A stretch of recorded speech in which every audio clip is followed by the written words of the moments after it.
Hello, leaders. Michael here, and welcome to the Break the Tactical Cycle here. Now, we are live over a bunch of different platforms, and I just want to, as I get everything set up, all my little technology here, I just want to say welcome because I'm really excited about teaching this because out of all the different things in leadership, there is a ton out there. However, there's just doesn't seem to be a lot on how to become more strategic. Like, for example, if you are if you feel like you're working really, really hard, but you're not getting ahead strategically, this is what we're going to talk about. There is such a cost. There is such a cost to your team. There is such a cost to your career. There is such a cost to the organization. There's such a cost to your customers and your stakeholders when you as a leader don't step into the strategic leader that you need to be. And so that is really what we're going to talk about here today. Because it is not about having a strategy. When we talk about having a strategy, that is fairly easy. Because look, normally once a year you get together, maybe your leadership team gets together, maybe you bring in an outside consultant like me, you spend 1 or 2 or 3 days hashing out the strategy, you send it out to everybody. That's actually fairly easy in the grand scheme of things. What isn't necessarily easy is you becoming a strategic leader, and the decisions that you make on a day-to-day basis are strategic. You having a strategy for a different project, for an employee, for a different situation.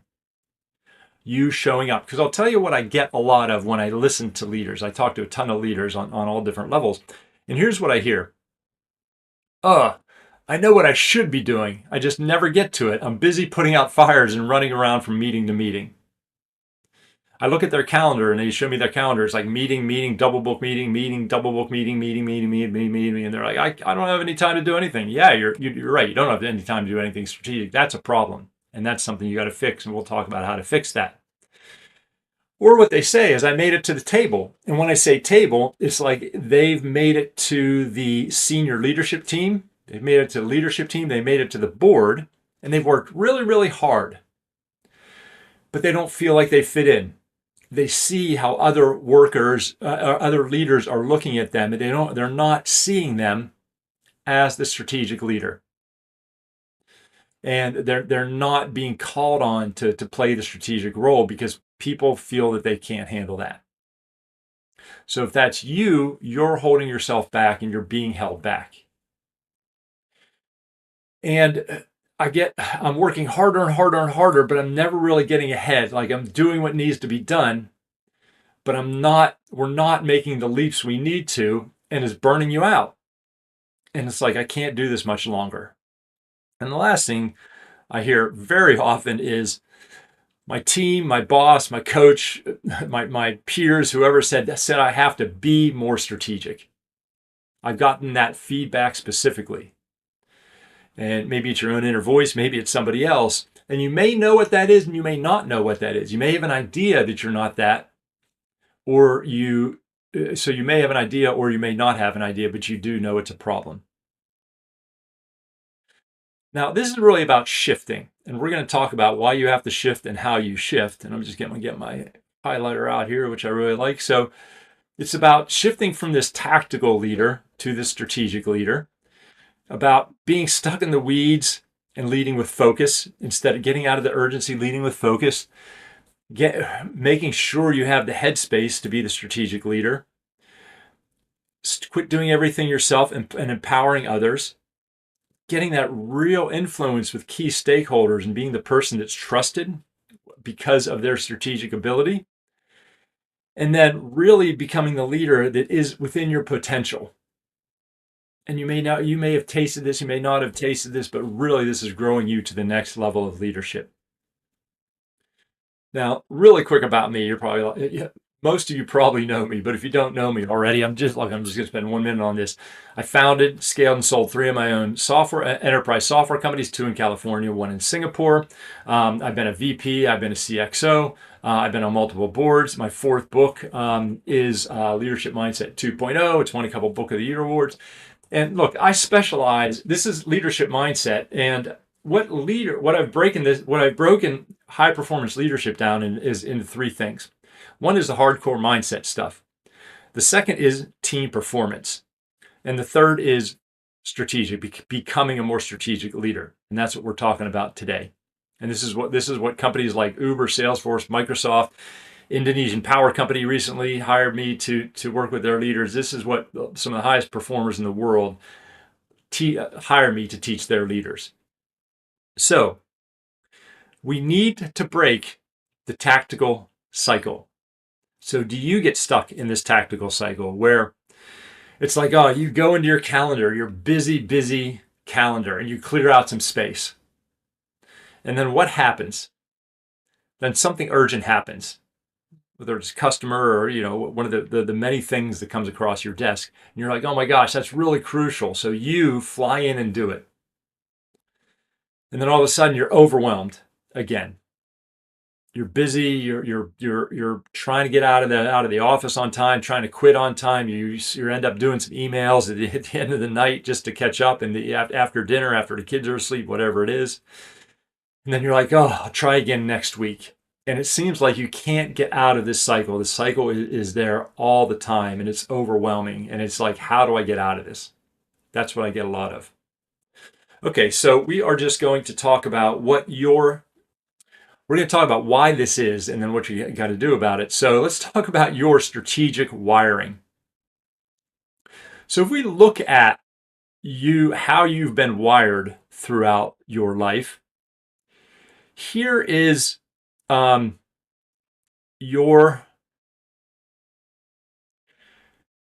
what's happened. So this is obviously tactical on this end, and the higher it up is how strategic you've had to be in your life. Now, your first 20 years are only tactical. You're not in a high-level leadership position. Obviously, you're a kid, you're growing up, you're going to university, whatever that is. That's obvious. And we get a lot of wiring during these times. And then what happens is you get a job, but you're still tactical. There might be a little bump of strategy here, and then you get your first job. And so, or your first management job. And then you're a little bit tactical, or you're a little bit strategic. You're getting a little bit out of that, but you're tactical. Maybe you're in marketing or something. You spend all this time doing marketing, et cetera, et cetera. And then you need to be a little more strategic. And then you keep trying to be a little more strategic, and it goes slow. That's what's happened because nobody teaches you how to be strategic, and you've spent a majority of your life being tactical. So when you're called on to be strategic, it's a slow rise. But this is what your company needs from you. If we change colors to this, green. Green. This is what, that's not a good color. All right, hold on, everybody. This is what the company needs you to be. It needs you to be strategic. Your teams need you to be strategic early, and then there becomes this gap, and this gap causes stress for you. This gap causes overwhelm. This gap means you're working too much. This gap means you try to overcompensate in your lack of strategic ability by working harder, etc. And again, the problem is you are called on to be more strategic before you have, but your whole life you've been tactical. So it's not your fault. It's not your fault. You just don't have the tools. So that is why you get stuck in this. And so for you to become more strategic, I came up with this when I was getting this. We need to do what's called the Great Rewire. That means if you're 35, 40, 45 years old and you need to be more strategic, you have 25, 30, 32 years of being tactical and getting pats on the back for being tactical. And so we need to rewire what you've been doing, because as Marshall Goldsmith says, what got you here won't get you there. You've made your mark. You've got promoted by being tactical.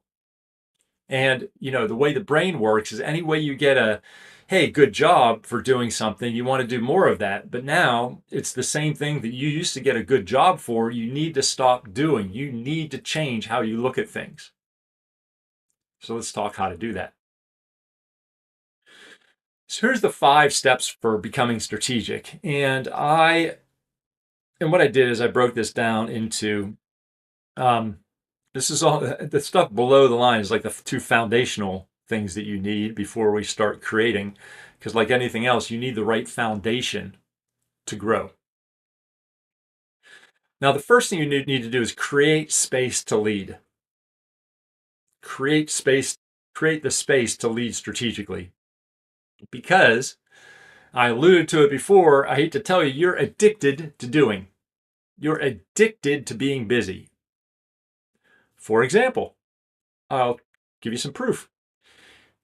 You probably have a pretty busy calendar, and say you had like an all-day conference that got canceled next week, and you had a full day.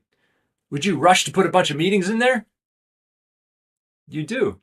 Or if you look and you would keep that open, for example, or you'd look in the next week, you'd have a meeting open, you'd have an afternoon open without a bunch of meetings. Would you feel like you're missing something? Like you should have that filled up?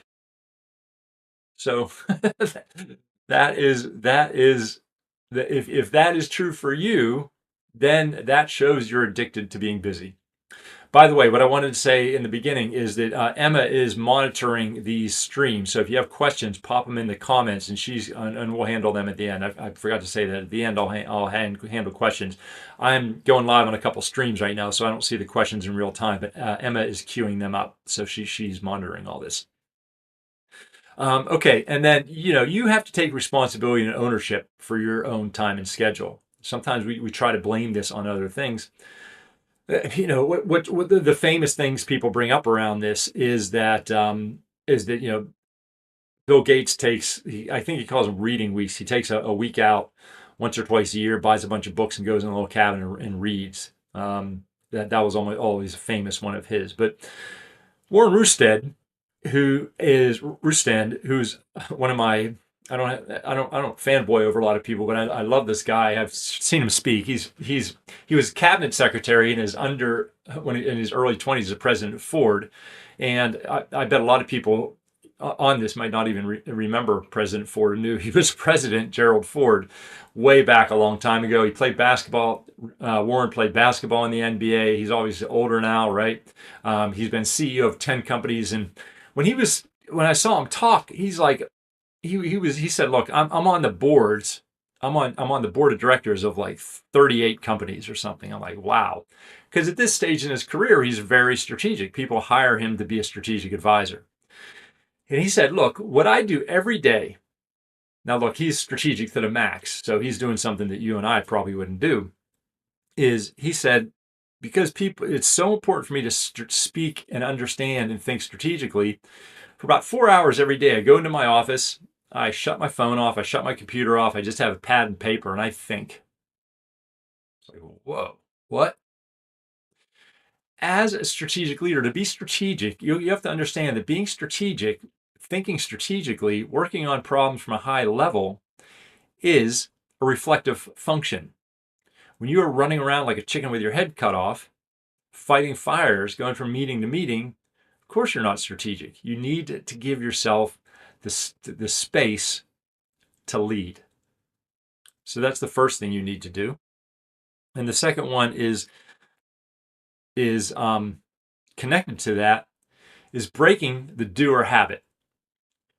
You have to realize that. So you have to stop. You are wired when something happens for you to fly in and do it. And this is the breaking of this habit cycle that we just talked about. There's a trigger for you that when something urgent happens, that you jump in and do it. And this normally comes because you probably got promoted because you were the person that jumped in and did it. And for years, for maybe a decade, for 15 years, it was like, hey, good job, Mike. When something was a problem, you jumped in, you took ownership, and you did it. Now you have a team. You're supposed to be this high level person, and you're still doing that. And you get satisfaction out of doing that. That's part of your identity, that you're doing that. But you need to break that habit. And until you break that habit, you're never going to get out of this cycle. Now, I just gave you a little hint of what's coming next. It's embody the strategic leader identity. And so, yes, this is me playing with AI. I'm like, hey, give me a stressed out tactical leader and give me a strategic leader. So these are AI pictures. And so let me tell you what I mean by identity. We all have multiple identities. It's part of psychology, and you have multiple identities.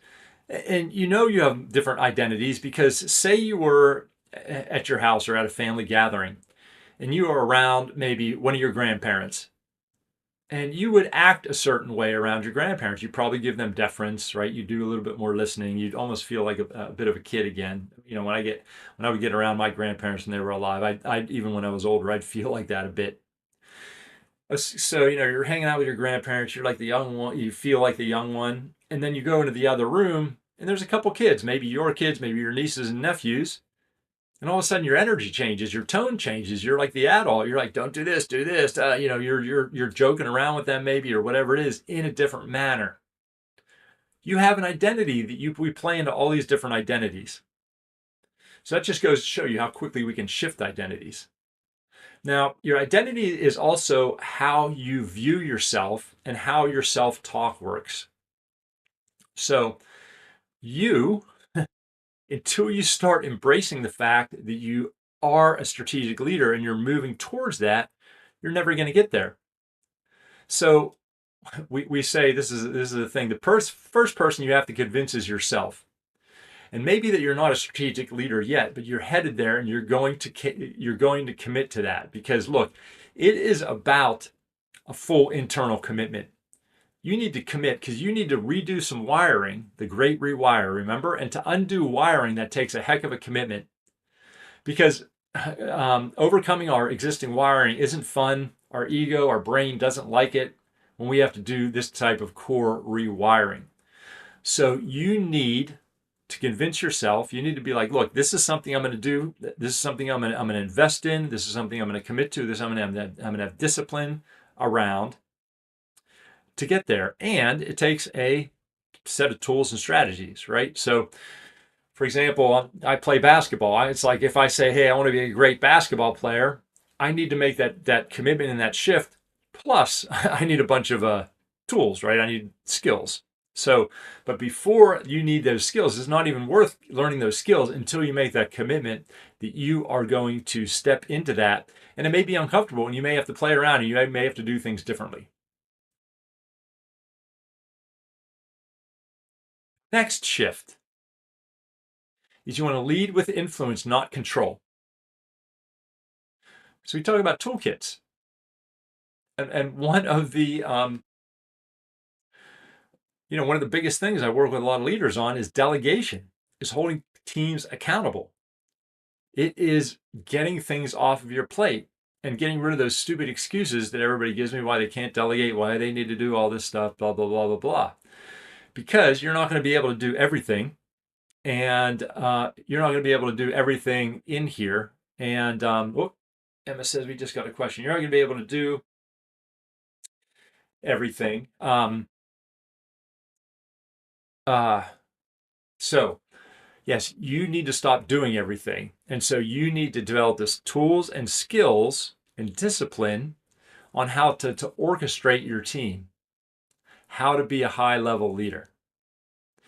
I was training with some Navy SEALs one time. Yes, training with some Navy SEAls. I wasn't actually in the Navy SEAls. Let's do that. And we were having a break, and I said, okay, guys. So when I watch war movies, what is not true about war movies? And they were like, oh, interesting. They thought, what am I seeing in war movies that would never ever happen? Then they answered, the one guy answered, everybody's like, yeah, he's like, if I ever saw my general being on the front line, that would be absolutely stupid of him. because the general has all the plans for everybody else. And if he gets hit by like a stray bullet, we're all screwed. So we'd probably like knock him out and take him to the back where he's protected. It's like, he's like, look, some people are more important than others in like a battle because they know, if he goes, nobody else knows how everything else is going to work together. And that's like you, because a lot of us have gotten to our level because we're really, really hard workers. And we see everybody else working really, really hard. But your job isn't to work hard anymore, it's to work smart. And that can be a hard thing to get your head around. And so we don't need you working 10, 12 hours a day because you're going to be burned out. And you need to make the smart decisions and handle things like that. And so that is really what you need to realize, that yes, you want to lead by example. And that means, sometimes you take the garbage out, right? That doesn't mean you have to take the garbage out every day. You can have humility. You can show that you're a person just like everybody else is. But if you spend a lot of time doing that, your value is on a higher level. So you have to realize that your value is sometimes just about thinking, just about reflecting, not just about getting your hands dirty and going from meeting to meeting. Now, Emma says we have a question from David Roberts. What happens when team panic sets in, especially in a set production system? Well, what I assume that means is like, what if something urgent happens? Well, if something urgent happens, yes, sometimes as a leader, you do have to step in. But what happens is leaders don't even check. They're not developing leaders within their own team. They're not challenging people to step up. They're not challenging people to grow. Because as a leader, you should always be thinking, everything on my plate, on my list, how can I move that off my plate if that's not a strategic function? And you should have a strategy for every one of those things. That's why I talk about being more strategic. You need a strategy. Okay, maybe I have to do this for the next 2 weeks, but who else am I going to be able to train? How am I going to get them the support, et cetera, et cetera? That is your responsibility as a leader. And what happens is I get a bunch of excuses. Oh, nobody else can do that but me. When it's actually all people just staying stuck in their own mindset. So, and then it's about becoming a strategic player. And what do I mean by this? I'm going to ask you, how do you show up in meetings? When you walk into the room, are people like, oh, this is a leader? How do people perceive you when you talk in your management, in your leadership meetings, or when you present to your team? Are they like, this is a leader that I trust? Do you speak with confidence and conviction? If not, that's a problem. That's what people want from their leader. Are you invited to, when I say important gatherings, are you invited to, does your, whether it's your investors, whether it's your senior leaders, if you're a business owner, how do your investors, how does your team see you? If you work for a company, are you invited? Are you put on the important committees? All those different things. And are you thinking, speaking, acting at the highest levels? I work with a lot of leaders who make it to the board, make it to a senior leadership team, or they grow their team. And it's like leaders speak differently. Leaders listen differently. Leaders ask different questions. If you don't know how they are or what that is, you have some work to do, because leaders carry themselves differently. And that's really what you need to do. Oh, another question coming in. How does this apply when you're a short-staffed, team is trained, and you are trying to support? Yeah, I get this. There's a lot you can do. There's a lot you can do to this. And there are processes that you can do within your company to do things like set boundaries, do things like internally lobby for this. You can reassign things. I have a whole plan. I'm going to talk about that plan in a couple minutes, but there is a lot you can do. And it's up to you to really make that time and space to do that. And look, I'm not always going to say it's easy, but that it's difficult being a senior leader, and it's up to you to make those changes. So this is the 5 steps to becoming a strategic leader. See how these 2 are fundamental? That's just what Amanda was looking like. How do I create the space? How do I break the doer habit? You have to find a way to do that, because and then what you do is you can build the rest of this foundation for you to truly becoming a strategic leader. Because look, when everything is said and done, you're going to feel that control. The thing is, control is a funny thing, because control when we were tactical meant that we controlled everything, like the project, the this, the that. But the control is different when you're a strategic leader. Control means that you have the right team in place and you're leading them the right way. And then you're no longer overwhelmed by urgency or buried in the weeds. It's about the presence and the confidence to have those high level conversations, and people trust you to be that senior leader. You're going to need to make the space to think strategically and use that, because that's going to get your long-term results. See, some people are like, oh, well, if I could only have that space, then I'd get ahead. No, you need that space to get ahead. So it's the chicken. You need to understand what you need first. And you'll shift from being the operator, becoming the orchestrator. And you're going to lead through clarity. What I tell leaders, leadership is a lot about doing the right things in the beginning, spending a little bit extra time in the beginning so you have to deal with less fires on the other end. And so it's about that proactiveness.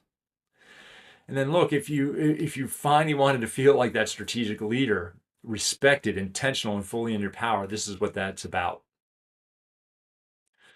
So look, we covered a lot. I mean, these are broad strokes. I understand that, and if you wanted to know a framework for what you needed to be that strategic leader, that's the framework. And if you're saying, you know what, that's a really interesting framework, I don't think I can do that on myself, which I get, then I have something for you. Because if you really want to permanently make these shifts and understand how to implement this and integrate them, I'm starting a new accelerator program in June. And so what this is a 6-week program where we take these shifts and we implement them and we integrate them. So like Amanda had a question, how do you do this? Well, we have a whole checklist. We have a whole process to go through this. And what we do is we run through the 5 steps. And the first thing is we create space to lead. Because until you have a little bit of space, then you can't really be the strategic leader.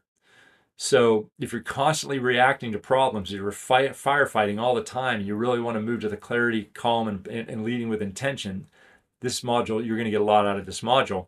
And it's very common to go from a calendar that looks like this to a calendar that looks like this. There's literally a checklist to do to create that space. In fact, I just taught this a couple weeks ago, and the leaders were like, "Wow, I've never heard this before." They went back, and the one lady, Sarah, who's a business owner, she's like, "I think I got 40% of my time back." I'm like, "It wasn't that hard, was it?" She's like, "No," and this is stuff I needed to do. So it's really cool stuff. So that's the first thing. Then we break the doer habit. It's like, look, we're going to change this. So when something urgent happens, you empower other people. You delegate things. Look, I know 100% of tasks can't, crap that comes up can't be delegated. Probably 85, 99, 95% are, and you're probably just used to flying in and doing it. And you need some pattern breakers to stop doing that, and tools and systems. So you will get that from this. I love working, if you know me at all, I love working on identity shifts. So this is really shifting your internal language to understanding and believing that you can make these shifts and you can be an amazing strategic leader. And again, a lot of us, that's the funny thing about being the strategic leader, is it's the least taught skill out there, but it's teachable. It's teachable. And so you need the confidence to step in and really commit to this and have that conviction that you can get there. Lead with influence and not control. So when in this module, we literally work on delegation strategies. What can you delegate? What needs to be off your plate? How are you going to do that? And so and how do you do that safely, right? Delegation just isn't like throwing a bunch of stuff to everybody and be like, all right, go do it. It's about putting in the right processes and leadership and things so that it works properly and that you grow your team. When you delegate properly, everything works really well. And if you have a couple questions, I'm going to go through this, and then at the end, I'll answer some of the additional questions.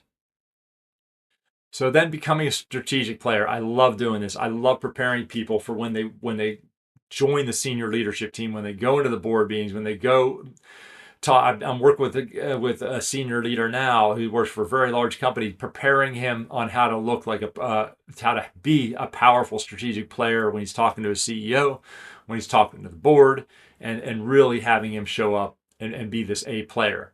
So it's going from doing it. You probably do a good job at your job. We need you to be the crucial leader that drives things ahead strategically. We don't want just good job. We want you to be that crucial leader that's going to make a strategic difference.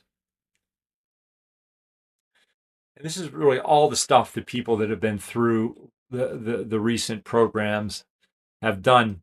And this is all stuff we talked about, but these are actual quotes from case studies about not just solving problems, shaping the future, about the people at the executive level started listening to them. They'll start listening to you differently. It's about getting ahead and really, really stepping up and being the leader that your team needs, that you need, your career needs, everything to really get ahead. Now, about the Strategic Leadership Accelerator. So it's a 6-week program. Look, it starts June 4th. I'm going to give you the sessions in a second. It's 6 weeks, but we have 5 sessions because we don't have a session July 4th. So it's every week. We have these live interactive sessions where you're going to get together with the last one I ran. I think we had 31 leaders from around the world. And so it's a great, they're normally great sizes where you're going to meet a bunch of different people, but you still have direct access to me. In these sessions, it's me teaching live. You get questions answered to me from live. You do a lot of group work. You actually implement this stuff as you learn it. So it's me teaching a little bit, but then it's you going and figuring out how does this work in your life. So you do that, and then what happens is you get mindset anchors. So it's like, whatever we worked on, it's like you get ways to implement that and integrate them between sessions.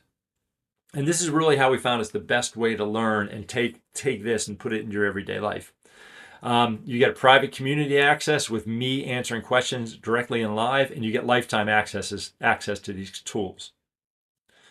So again, it starts June 4th and runs 5 sessions. So it's every Wednesday. It starts at 4 p.m. UK time for 90 minutes. And it's every week except for July 4th week. So it runs 5 sessions over 6 weeks, 90-minute sessions. The pricing, it's $9.95 USD, but we have an early bird for $7.95 by May 22nd, which is next Thursday. There is, if you're in the GLC, you get special pricing. Contact us or keep an eye on your email. Sign up here. You can just hit this QR code, takes you to more info, and then a place you can sign up. And I'm not going to run this again this year, this specific one on strategy. So this is like a boot camp for you to go from a tactical leader to a strategic leader in a very fast, in 6 weeks. And I love teaching this because people are like, it's like, if you're thinking about this, there's a lot you've probably done right in your job. You're probably really competent. You do a lot of things, and this is like the missing piece for you to either get a seat at the senior leadership table, get promoted, or thrive in the senior leadership type role to really stretch yourself, etc. Okay, now I'm going to answer any questions about anything you want, whether it's the program, whether it's what I just talked about, whether it's strategy, all this different types of stuff. So let me see what Emma has put in here. All right. Is it possible to become a strategic leader without delegating tasks to others to create space for yourself? I guess theoretically it is. Why would you not want to delegate other things to yourself? So that's an interesting question. But I guess I don't know. A lot of us experience significant barriers for delegating tasks to others, including situations such as Amanda described as above. Okay, so I am going to challenge that because first and foremost, I work with mindset, and I get a lot of leaders telling me how there's nobody else. If you read Leadership Mindset 2.0, I have a whole list of myths of why people say they can't delegate. My team's already busy. My nobody can do what I do, et cetera, et cetera, et cetera. And then when I work with leaders and we have really deep one-on-one conversations, they're holding on to stuff. And you need to get over the mindset that you need to do everything and stuff that cannot be delegated. There's also ways to work within your organization to clear up time with other departments, with your boss, etc. And I know what people are going to say, oh, I couldn't do that. Yeah, you know what? You could, because I work with leaders all the time that do this. You have to understand how to have these high-level conversations. You have to understand how to lobby and play politics in your favor, because there's ways to have these conversations from a strategic standpoint for them to understand what is in it for them so that they clear up more time for you. So part of this journey, so I teach a lot of deep mindset things. Part of this journey is you taking a lot of responsibility for what you can control, and you can control a lot. So this might be a tough answer to this question, but I'm going to challenge the fact that you can't change those things. And I say that based on experience. From your experience, have you found that leaders know what needs to be done to build an orchestrated organization which can confidently execute on a repeatable and reliable way, i.e., move away from an effort-driven organization? So some leaders know this. So what I get from Gary, that he's asking, do leaders know what needs to be done to be an orchestrator? Some do, some don't. Some know that they should be doing other things. They may not know how to do those other things. Some know what their team needs. Some don't know what their team needs. And so that is, sometimes that's a skill gap, sometimes not. Some leaders come to me and they're like, I know I'm not giving my team what they need, but I don't really know what they do need. So we work on that. I hope that answers that question. Question 5, Stefan on LinkedIn. What if I don't have a team, a solopreneur? Yeah, well, who I normally work with are people with teams. Now, if you're a solopreneur, you would get value out of this, but I want to tell you that what I do is I take the assumption that people have teams there.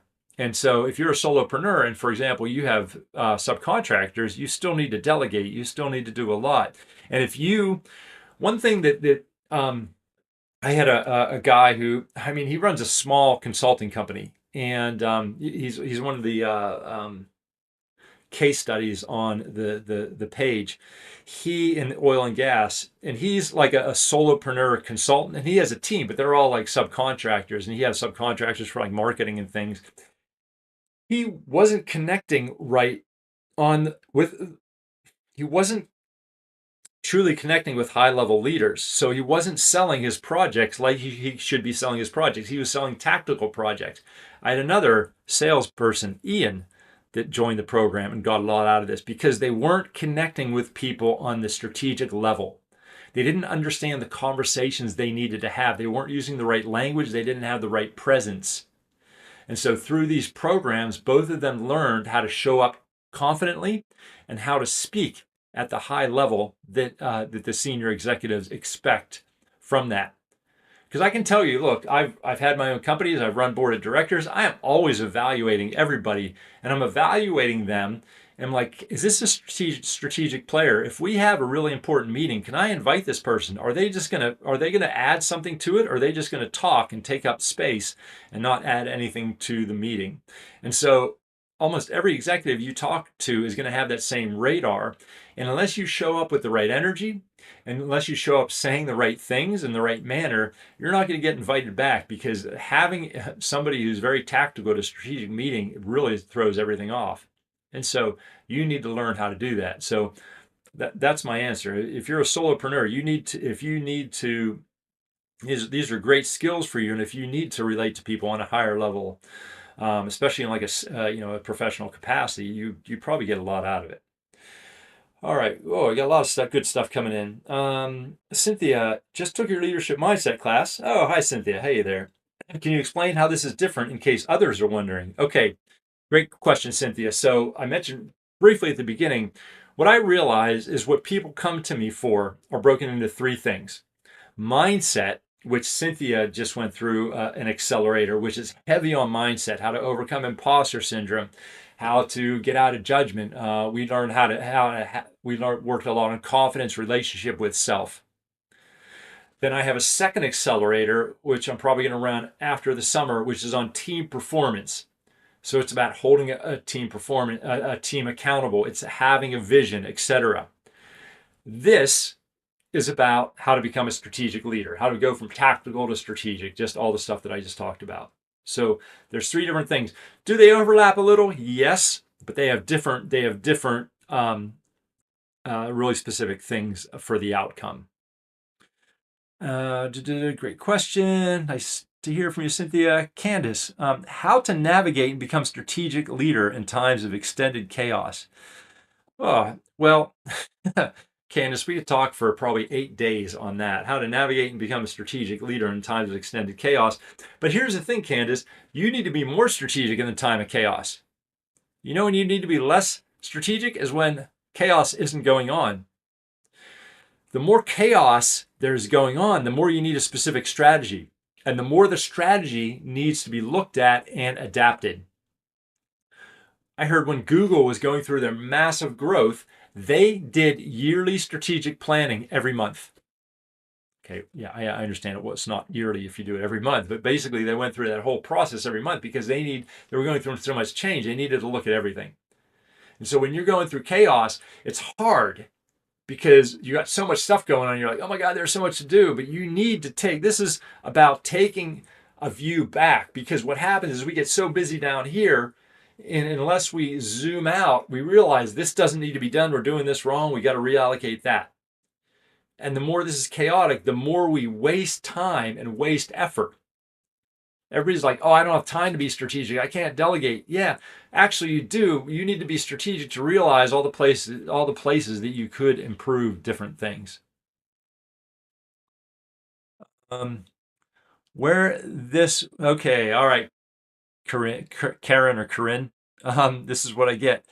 I thought they were in Australia. I get a lot of Australian people saying, I can't make this time, but I guess this is live at the same time. Okay, will there be another session similar to this in the future? I'll be in South Africa on a work trip for most of these weeks. So, unfortunately, I'm not going to run it again this year. So it's probably going to be with maybe next year around the same time is my guess. If people are like, hey, I really want to do this, but I can't make all of them. All of these are recorded, and it's very normal when people sign up that they can't make one or two. And you can take everything that you watch the recordings from and implement them. One thing that people join my programs, they love the community. They may meet amazing leaders from around the world. I have people right now from an executive from Iraq. I have people in Iceland, Mexico, Lebanon. I had last year. So we get, plus of course North America and Europe and everything else. So I get people from all over. It's a really cool mix of people. So there will be, but it won't be for a while. And you also would get the benefit of having the recordings and being in the WhatsApp group to ask me questions. Whether that's worth it to you, that's something you're going to have to think about. Brandon, do you work with a lot of law firm leaders? Brandon, great question. So I do work with, you might call these partnership models or professional service type of professional service. So whether it is people and lawyers, accountants, consultant like a McKinsey or Deloitte or whatever that is, it's very odd because you bill for your time. And it's like a pseudo leader. When I say pseudo leadership, it is leadership, but you also have to be out there billing your time. What this is good for you as well. I just also realize that you also have to build time, and what people from these type of models have problems doing is just finding the time to do this. But you would get a lot of benefit of learning how to have more strategic conversations, You would probably learn a bit more about managing your own schedule. And I know by definition, that type of model can be a bit different. All right, everybody, I think that is all the questions. Great questions. Look, these are a lot of fun, and look, it's a heck of a lot of value for under $1,000. If you get the early bird, it's even less. A lot of HR programs, departments, sometimes they'll cover part of it, sometimes they'll cover all of it. We're happy to give you an invoice or a little bit of info if you need to ask them about it. This is there's a bunch of case studies on the when you hit the link there's that. If you have questions, drop a note to my team. They'll either answer or send it to me. But these are very interactive sessions where you're going to get a lot out of it. So yeah, that's it. I got one more question. How can we become more strategic when AI will replace human labor? It is hard because you need to be tactical, but also sure you get engaged with the technology. And how can you be more strategic based on the concern and changes listed above? It's interesting, Balazs, that I think that's how Balazs, I think that's how you pronounce your name. It's interesting you bring up AI because my team and I recently did a wide-ranging study about AI. And do you know what the one place that AI is not going to be able to replace is leaders and management? And look, they can give you some ideas about being strategic, but that is one thing that they feel that AI is never going to replace, is making strategic decisions. Yes, it can give information, and actually your job as a leader, if you're one of these leaders that rely on their technical ability, you're at risk from AI. So it's even more important that you become a strategic leader, because your tactical stuff that you rely on doing a good job is going to go away. Keith, so that's what I got, Balazs. Keith, when you are promoted from operation, how easy is it to let go when you step into a strategic level? Yeah, I talked about it. It's really hard. If you spent your whole life in operations, now you have to be strategic. That's where, I don't know if you saw the earlier thing, Keith, but that's a lot of what I talked about. You need to rewire yourself because you are, especially being in operations, sales, whatever it is, you are wired to do that, and you have to stop that wiring. All right, everybody, amazing questions. And look, I love talking about this stuff. So you're always welcome to drop me a note, drop a comment, drop whatever it is, and I'll answer it. And I love doing this stuff. If this is the right program for you, that's great. If not, I totally get it too.